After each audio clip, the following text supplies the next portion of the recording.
Bonjour Hugo Micheron. Bonjour. Merci d'être dans ce studio pour venir nous éclairer. Vous êtes maître de conférence à Sciences Po, spécialiste du djihadisme. Vous revenez de 2 ans dans une université américaine. Vous êtes aujourd'hui l'un des regards probablement les plus précis, solides, parce que vous avez étudié la question, pas seulement en France, mais aussi dans toute l'Europe, sur la question du djihadisme. Vous publiez « La colère et l'oubli », c'est chez Gallimard, les démocraties face au djihadisme européen. Le plus dangereux, dites-vous, c'est l'oubli. Et nous y sommes dans cette période d'oubli. On veut croire peut-être que le terrorisme, c'est fini. On n'a pas trop le temps d'y penser. On a d'autres chats à fouetter. Et puis, tant que ça tient, on se rassure. Il y a pourtant des signaux, vous allez nous le dire dans un instant, qui montrent un djihadisme qui reste actif, mais avec d'autres outils que l'attentat. L'attentat, vous le dites, ce n'est que la fin du film. Ouais. Vous nous appelez à nous réveiller. Est-ce qu'il faut donc comprendre, Hugo Micheron, que le terrorisme islamiste et le djihadisme ne sont pas derrière nous ? Oui, en fait, ce qu'il faut déjà distinguer, c'est précisément ça, c'est-à-dire le terrorisme d'un côté et le djihadisme de l'autre. Le terrorisme, c'est un moyen qu'utilisent les djihadistes à une fin précise, qui est de terroriser les sociétés ou les régimes qu'ils déclarent comme ennemis. Mais c'est pas le seul moyen qu'ils utilisent, et il y a un djihadisme en dehors des attentats. Et c'est ça qu'on a tendance à oublier. Et si en fait on considère que le djihadisme, ce n'est que du terrorisme, et en fait, quand la menace terroriste diminue, on pense que le djihadisme est en train de disparaître. Or, c'est pas du tout ce qui se passe. Le djihadisme prend d'autres formes. Ce que j'essaye de montrer dans ce livre, c'est comment il s'est construit sur 30 ans et à l'échelle de différents pays européens. Donc de reprendre vraiment le plan d'ensemble. Et on voit que sur ces 30 dernières années, il y a eu 3 cycles, un par décennie. Et à chaque décennie, il y a une période que j'appelle de marée haute, c'est-à-dire une période où les attentats deviennent le mode d'action privilégié des djihadistes, mais aussi, et c'est peut-être là que tout se joue en fait, des périodes de marée basse, où en fait les djihadistes, parce qu'ils sont emprisonnés, parce qu'ils ont perdu sur le plan militaire en Syrie ou en Irak, en fait sont moins en capacité d'action pour passer à l'acte terroriste, mais par contre recrutent, diffusent leurs pensées, publient tout un tas de contenus sur Internet ou dans des livres. Et ça, c'est à ça, à mon sens, qu'il faut s'intéresser. Sinon, on s'expose en fait à un rebond. On est dans une forme de déni. Et pourtant, et on va le voir, y compris dans l'actualité la plus récente, il y a des signaux qu'il faut prendre au sérieux. Combien y a-t-il de prédicateurs islamistes influents aujourd'hui? Alors évidemment, vous vous intéressez à toute l'Europe, mais aujourd'hui, je veux surtout vous interroger sur la France. En France, aujourd'hui, des prédicateurs influents, peut-être sur le terrain, dans les territoires, mais aussi sur les réseaux. Oui, alors les chiffres sont extrêmement compliqués à recouper, parce que déjà, il faudrait savoir ce qu'on appelle en fait un prédicateur. Moi, mon sentiment, aussi sur la base des entretiens que j'ai réalisés auprès de djihadistes, etc., c'est que potentiellement tout djihadiste est un recruteur et un recruté. C'est-à-dire qu'en fait, en fonction de la personne à qui il est confronté, il va plutôt être dans l'apprentissage de la doctrine ou plutôt en train d'essayer de recruter des gens. Donc, si on doit répondre précisément sur les chiffres, il faut tout décomposer. Donc, il y avait 6000 Européens qui ont été impliqués dans les réseaux des djihadistes en Syrie sur la décennie passée. 6000, c'est beaucoup. C'est x100 par rapport au nombre d'Européens impliqués dans les réseaux djihadistes 20 ans plus tôt. Donc on voit là qu'il y a une accélération du phénomène djihadiste. Encore une fois, il faut s'intéresser à ce qui s'est passé entre les périodes d'attentats pour pouvoir comprendre pourquoi il y a eu cette accélération. Et c'est ça que moi j'essaye à mon humble mesure de faire. Mais il n'y a pas que des djihadistes impliqués dans des réseaux terroristes, encore une fois. Il y a aussi sur Internet tout un tas d'individus qui vont diffuser de la propagande. On a vu aussi un phénomène de recrutement très important dans les prisons sur les 20 dernières années et à l'échelle, encore une fois, de toute l'Europe. Et ça aussi bien dans les prisons françaises que dans d'autres pays qui ont des traditions pénitentiaires totalement différentes. Je pense par exemple au Danemark ou aux Pays-Bas. C'est d'autant plus intéressant. Alors ça, franchement, je fais une petite parenthèse, Hugo Micheron, mais comme votre étude, elle est européenne, on se rend compte que presque la culpabilité française, où au lendemain de Charlie Hebdo, au lendemain de certains attentats, on s'est dit, et certains politiques, y compris Emmanuel Macron à l'époque, avaient eu la tentation de dire il y a un terreau, il y a une responsabilité de l'État français, on n'a pas su intégrer, peut-être qu'on n'a pas su leur donner des jobs, peut-être que c'est une réponse économique. Vous regardez les autres pays, aujourd'hui, il n'y a pas de spécificité française, il n'y a pas de réponse économique. C'est une question qui dépasse très largement les frontières. Oui, je vous remercie de poser cette question parce que là, c'est un point qui est vraiment très important. En fait, quand on regarde les pays européens touchés par le phénomène djihadiste, et là, la France a été très touchée, mais c'est loin d'être la seule. En proportion, le Danemark a été plus touché, la Belgique, la Suède ont été plus touchés par le phénomène que nous. Donc, encore une fois, c'est important d'avoir cette vision européenne. Ce qu'on voit, c'est que dans chacun des pays touchés en Europe par le phénomène djihadiste, tout le débat public a eu tendance à réduire aux spécificités du pays. Donc en France, on a dit oui, en fait, on a des attentats. Oui, c'est à cause de la laïcité. La République, l'histoire coloniale. On a culpabilisé. On a culpabilisé et surtout, on a vu plus que ça. Donc, ça a donné des gens qui disaient oui, c'est de la faute de la laïcité et d'autres qui disaient non, heureusement qu'on a la laïcité, sinon ça aurait été bien pire. Mais au Danemark, ils ont fait la même chose avec la question de l'égalitarisme. En Allemagne, du différentialisme culturel. En Grande-Bretagne, etc. Donc, en fait, ce qu'il faut voir, c'est que ces pays ont été touchés par le même phénomène qui s'est diffusé dans les mêmes conditions et pendant la même période et parfois même par les mêmes acteurs. Et c'est pour ça que moi, je reviens à l'origine, c'est-à-dire aux années 90. Et ce qu'on voit, c'est qu'en fait, le djihadisme s'est implanté par des individus qui ont choisi un certain nombre de quartiers et qui ont commencé par des microcosmes. C'était tout petit. Au début, c'était des dizaines de personnes. Des dizaines d'individus, mais qui ont, et c'est là où c'est très important de distinguer le djihadisme de l'acte terrorisme en lui-même, parce que ce qu'ils ont fait au début, c'était pas du terrorisme. Au début, ils ont mis en place des méthodes pour diffuser leurs idées. Donc, ils ont monté des écoles hors contrat, ils ont monté des séminaires religieux, ils ont monté des méthodes de porte-à-porte. Ils ont vendu un certain nombre de livres sur les marchés. Bref, ils ont essayé de faire du militantisme de terrain. Et de 10, ils sont passés à 20, puis à 100, etc. Et sur 30 ans, ça donne ces fameuses zones de départ pour la Syrie qu'on va voir que Daesh, finalement, va révéler. Alors, vous parlez du départ, mais aujourd'hui, il n'y a plus vraiment de départ. Il n'y a plus de lieu où aller. Le djihadisme, ce n'est pas un départ, ce n'est pas partir pour. C'est rejoindre une cause et ça peut être en restant parfaitement chez soi en France. Oui, c'est-à-dire qu'en fait, eux, ils appellent ça faire allégeance au système djihadiste, donc à l'idéologie, si vous voulez. Donc, c'est vrai que ces périodes de marée haute que j'évoquais, là, au moment où, en fait, il y a des campagnes de terreur qui sont menées contre l'Europe, c'est toujours quand ils sont à leur pic. Et le pic, typiquement, sur la dernière décennie, c'était Daesh en Syrie et en Irak. La décennie d'avant, la décennie des années 2000, c'était l'État islamique d'Irak suite à l'invasion américaine de ce pays. Et puis 10 ans avant, c'était l'arrivée des talibans en Afghanistan. Mais quand ils perdent ces bases arrières-là, les djihadistes disparaissent pas forcément pour autant. Si vous voulez, vous pouvez détruire Daesh ou Al-Qaïda autant que vous voulez, vous ne détruisez pas forcément l'idéologie. Et c'est pour ça qu'il faut s'intéresser à ça. Comment l'idéologie est diffusée. Alors, il faut s'y intéresser, ça c'est ce que vous faites. Ouais. Et il faut ensuite utiliser les bonnes armes. Est-ce qu'on a les armes une fois que plus personne ne pourra dire qu'on ne sait pas, parce que votre livre il a été publié, parce que votre enquête elle a été menée, parce que désormais on sait.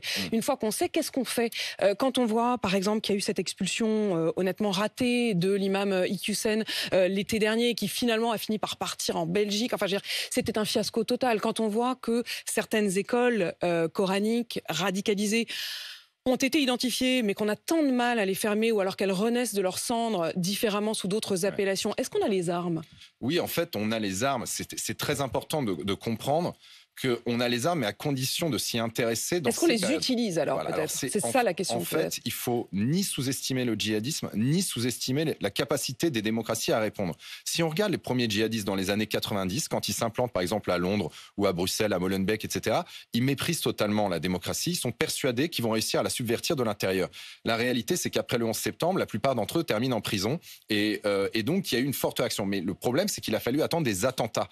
Or, je considère, et je pense pas être le seul en France, qu'on ne peut pas forcément s'exposer ou attendre... N'attendons pas le drame, n'attendons pas la prochaine marée haute. Et donc, la nécessité, c'est de s'y intéresser maintenant, en dehors des attentats. Et pour ça, il y a plein d'outils qui existent dans le cadre de l'état de droit, et ça, c'est très important de le souligner. C'est dans le cadre de l'état de droit que la réponse va être formulée, mais il faut aussi comprendre que la menace n'est pas que sécuritaire, elle est aussi politique et sociétale. C'est pour ça que si on ne s'intéresse qu'à la question du terrorisme, en fait, on rate tout cet amont. Et l'amont, il est politique. Mais cet amont, on a le sentiment qu'à chaque fois qu'on le pointe du doigt, la réponse n'est que polémique. Ouais. La réponse, c'est... et d'ailleurs, vous le dites, il y a une forme de déni de la gauche et d'hystérie de la droite sur ces sujets-là. On pense par exemple au reportage qui avait été fait à Roubaix. Au lieu de s'intéresser au fond, on s'était surtout intéressé à est-ce qu'il faut montrer, est-ce qu'il faut dire, est-ce qu'il faut stigmatiser. Vous vous dites, sortons totalement de cette question-là et regardons la réalité. Oui, déjà, premier point, il faut élargir l'espace du débat sur ce sujet. Il faut en parler et il faut mieux en parler. Et ça, c'est à portée de main. Il y a pas que l'hystérisation et le déni qui existent. Il y a aussi, et c'est aussi le propre et la responsabilité, je veux dire, des individus en démocratie, que de savoir en parler. Et c'est aussi pour ça qu'on produit des travaux et qui d'ailleurs sont dans le débat pour être aussi débattus. Le deuxième point, je reviens sur ce reportage à Roubaix que vous évoquez à l'instant. Ça, c'est typique. Et il y en a plein des exemples comme ça, mais celui-là, c'est typique. Il y a eu quand même, c'était très grave, hein, il y a eu une menace de mort contre la journaliste, il y a eu tout un pataquès, etc. Et en fait, c'est ce genre d'éléments dont on a besoin pour savoir aussi ce qui se passe. Alors, on peut mieux les faire, on peut encore une fois, en débattre. Ce que c'est devenu? C'est-à-dire, ce qui était montré dans ce reportage, c'était notamment des enfants qui, tout simplement, des petites filles qui ne peuvent pas dessiner, parce qu'elles n'ont pas le droit de dessiner des visages, des poupées sans visage, des cours de récréation, où on a beau se passionner au niveau national sur l'idée de la mixité dans les cours de récréation. Là, on en était très très loin. C'est-à-dire, c'est des petites filles qui n'ont pas le droit d'approcher les petits garçons dans la cour. Est-ce qu'il y a eu des suites? Est-ce que l'État a répondu à ce qu'on voyait? Alors ça, je l'ignore totalement. Ce qui est important, c'est toujours évidemment de savoir de quel phénomène on parle. Et ce qui est frappant, je vais vous prendre un exemple très clair. Si on prend l'exemple de ce qui s'est passé par exemple à Toulouse. Toulouse, c'est une zone qui a été très touchée, la région toulousaine, le Mirail, etc., qui a été très touchée par les départs pour la Syrie. Mera, les frères Klein qui revendiquent les attentats du Bataclan et du 13 novembre. Bref, on a eu là toute... Qu'est-ce que c'était que ce terreau toulousain? C'était au début 10 individus à l'échelle de 45 000 habitants au début des années 2000. Et 10 ans plus tard, c'était une centaine d'individus. La plupart sont partis rejoindre Daesh en Syrie. Et au milieu d'eux, on trouve aussi Mera. À Roubaix, à Molenbeek, en Belgique, etc., on parle pareil de microcosmes. Mais par contre, ce sont des microcosmes qui agissent. Qui sont actifs. Qui sont actifs. Et donc, c'est pour ça qu'il faut s'y intéresser. Et si on ne le fait pas, en fait, si on tourne le regard et qu'on considère que tout ça est trop problématique et qu'il convient de l'ignorer, mais il ne faudra pas non plus totalement s'étonner qu'ils utilisent cette marge de manœuvre. Et donc, de ce point de vue-là, je crois que c'est très important, encore une fois, de savoir de quoi on parle. Il faut faire une distinction entre djihadisme, évidemment, et islamisme, et entre islam et islamisme. Tout ça, c'est des... Et ça, vous le faites, honnêtement, personne ne peut vous faire ce procès, Hugo Micheron. Vous distinguez absolument et jamais il n'y a la moindre confusion dans votre étude. Il y a pour vous voilà, le djihadisme islamiste et c'est celui-là qu'il faut combattre. Hugo Micheron, vous parlez aussi de moments clés. Ouais. Et l'Italie est un exemple passionnant dans votre livre parce que vous avez fait une étude totalement européenne, que tous les pays... ou presque, ont été confrontés à cette question-là, et que l'Italie a su y répondre très très tôt, parce que précisément, elle n'a pas attendu les attentats, elle n'a pas attendu les départs, et elle y a presque mis fin sur son territoire. Oui, alors à ce sujet-là, ça mériterait même davantage de recherche, et j'invite les chercheurs qui s'intéressent à ces questions à s'intéresser au cas de l'Italie pour vraiment pouvoir documenter de façon très précise ce qui s'est passé. Est-ce que c'est par chance? Donc on sait faire. Alors, on aurait pu savoir faire. En fait, l'Italie avait... il s'est passé quelque chose d'important dans les années 90 parce que l'Italie a été extrêmement touchée par la mafia, l'activisme mafieux et aussi le terrorisme d'extrême gauche. Il y avait et des lois antiterroristes et des procureurs qui étaient très formés sur ces questions et qui, à un moment donné, ont su voir dans les premières cellules qui se sont organisées autour de Milan ce que pouvait être une menace d'ordre idéologique. Et c'est ça aussi... Alors, idéologique. Mais c'est ça n'était pas l'acte, c'était l'idéologie. Et puis, il y a aussi un autre aspect, c'est que les prisons en Italie, finalement, sont quand même beaucoup tenues par la mafia. Et peut-être qu'il y a eu un contre-pouvoir, si vous voulez. Alors, mais c'est pas glorieux, hein. Mais il faut quand même comprendre aussi dans les complexités comment se manifeste un phénomène comme le djihadisme. Et il faut reconsidérer l'importance des idées. Et c'est très important. Si on peut faire un autre parallèle avec un autre type de menace face auquel les démocraties européennes ont mis beaucoup de temps à comprendre le danger, c'est la menace russe. Il a fallu attendre l'invasion de l'Ukraine en 2022 pour en fait reprendre 20 ans de discours de Vladimir Poutine et de tout un tas d'officiels russes sur ce qu'ils considéraient être la faiblesse des démocraties européennes, des ennemis qu'ils désignaient comme... La décadence des sociétés européennes, c'est le même vocabulaire. Hein. Oui, la corruption morale, etc. Et de la même façon, les djihadistes, contrairement à ce qu'on croit, se cachent assez rarement. Hein. Vous reprenez les premiers prédicateurs dans les années 90, ils sont extrêmement explicites sur ce qu'ils pensent de la démocratie, sur ce qu'ils pensent des musulmans qui s'intègrent et qu'il faut absolument empêcher de s'intégrer. Enfin, ils ont des discours très... d'ailleurs, leur principal ennemi, c'est les musulmans intégrés.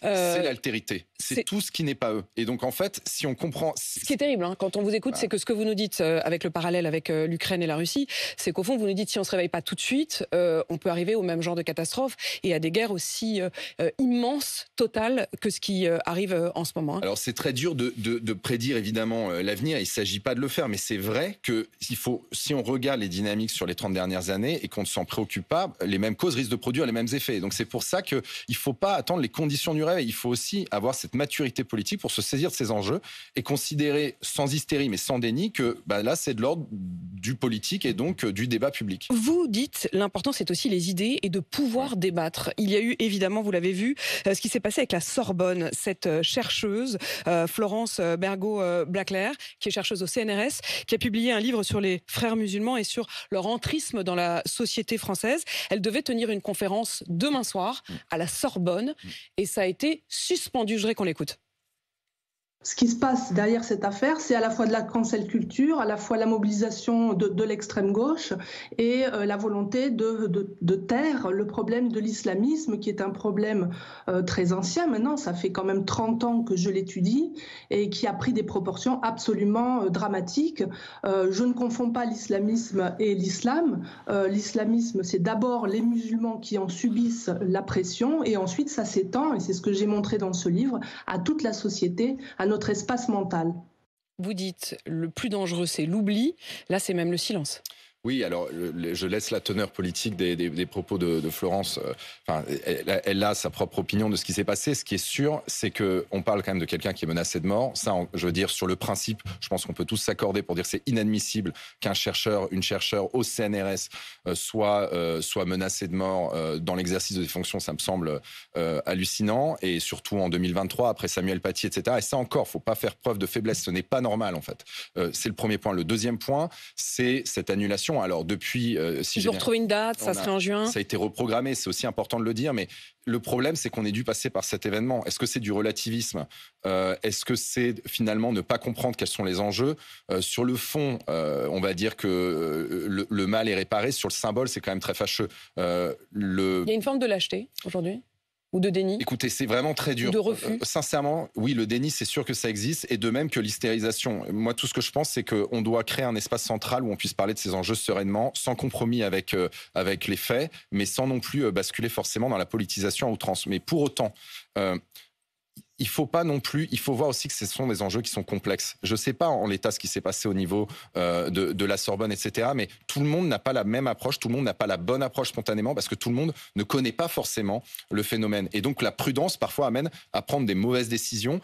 Ça arrive, tout ce qu'il faut, c'est apprendre de ça et produire au fur et à mesure. Il y a deux points encore que je voudrais voir avec vous, Hugo Micheron. Il y a la question de la suite et notamment de ceux qui vont sortir de prison. Vous alertez là-dessus. Et puis il y a la question du rôle des femmes sur les sorties de prison et même sur la question de ceux qui se disent repentis. Il y a ce Français franco-turc qui s'est présenté au consulat en Turquie il y a quelques jours. Il avait fait le djihad, il a quitté la France, Nice en l'occurrence, à l'âge de 17 ans. Il avait revendiqué ensuite avoir même tué au nom d'Allah. Aujourd'hui, il se présente au consulat en Turquie. Il dit « je veux rentrer en France ». Quel regard vous portez là-dessus ? Alors, j'ai pas d'avis sur le cas particulier. Ce que je peux dire, c'est que ça fait partie exactement de ce que j'évoque, c'est-à-dire ce qui se passe à marée basse. Quand typiquement Daesh a été détruit sous sa forme territoriale, il y a des individus qui ont cherché à rentrer, les mêmes qui, quand Daesh était au pic, cherchaient au contraire à se distinguer sous Daesh. Donc c'est ce genre de phénomène qu'il faut réussir à comprendre dans un schéma un peu plus général, et ce que j'essaye de faire. Sur la question des revenants plus largement, on a eu à peu près 350 Français incarcérés pour être rentrés de Syrie en France. À un moment donné, ils vont en sortir. Et donc la question de l'après, elle se pose mécaniquement à partir du moment... Vous voyez, je me suis posé la question dans ce travail sur qu'est-ce que c'est en fait que l'inverse de l'oubli, puisque la colère, c'est ce qu'on ressent quand il y a des pics d'attentats, et l'oubli, c'est ce qu'on tend à faire, et je pense que c'est une erreur quand il n'y en a plus. Mais qu'est-ce que c'est que l'inverse de l'oubli ? C'est pas les lois mémorielles, il ne faut pas se souvenir collectivement, etc. L'inverse de l'oubli, c'est la justice. En fait. Et c'est ça qu'il faut comprendre, c'est que la démocratie, elle a des outils pour se défendre, elle a un état de droit, et puis elle a une justice. Et il faut progressivement s'approprier ces questions et comprendre qu'elle s'articule avec toutes les autres. Il n'y a pas un djihadisme d'un côté qui est l'objet d'experts, c'est une question politique comme les autres. Un dernier mot sur les femmes, leur rôle. Vous y consacrez beaucoup d'attention dans votre étude. Les femmes, dites-vous, sont aujourd'hui des acteurs majeurs du djihadisme. Leur rôle, c'est d'éduquer les enfants, de les endoctriner.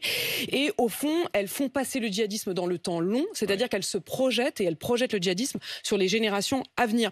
Et il y a eu un biais, c'est ce que vous dites, une sorte de retard à l'allumage. La justice n'a pas mesuré le rôle des femmes, presque dans une forme de sexisme à l'envers, c'est-à-dire de se dire non mais c'est des femmes, elles n'ont pas un rôle réel, elles ne sont que des suiveuses. Vous alertez là-dessus? Oui, parce qu'en fait, Daesh a été la première organisation djihadiste à faire une place aux femmes et à les intégrer. Seulement, les femmes ne sont pas mises au front, comme les hommes, et à contribuer en priorité au combat. Elles sont considérées comme essentielles pour pérenniser l'idéologie sur plusieurs générations. Encore une fois, vous voyez, on en revient aux idées. Et donc, la question, c'est celle du droit. Elles font passer le message, quoi. Elles font passer le message. Celles qui font passer le message. En tout cas, c'est le rôle que leur donnent des organisations djihadistes. Donc, il faut aussi comprendre que là, on peut passer potentiellement de cellules terroristes à des cellules familiales. Et donc, c'est pour ça, encore une fois, qu'il faut s'intéresser à la façon dont ça se structure à l'échelle des idées, à l'échelle aussi de plusieurs générations. Et c'est pour ça qu'il faut avoir, je dirais, une culture générale sur ce sujet pour pouvoir développer des antidotes, en fait. Merci Hugo Micheron d'avoir éclairé donc ce matin, je rappelle le titre de votre livre, La colère et l'oubli. Ça me fait penser aux mots de la mère de la première victime de Mohamed Merah, Latifa Ibn Ziaten, qui lors du procès du frère de Mohamed Merah avait eu ce cri d'alerte. Elle avait dit « Réveillez-vous les Français, mon fils est mort pour rien ». Elle s'était désolée en larmes. On est trop naïfs en France, il faut se réveiller pour protéger notre pays et pour protéger nos enfants. Vous y concourez. Merci à vous.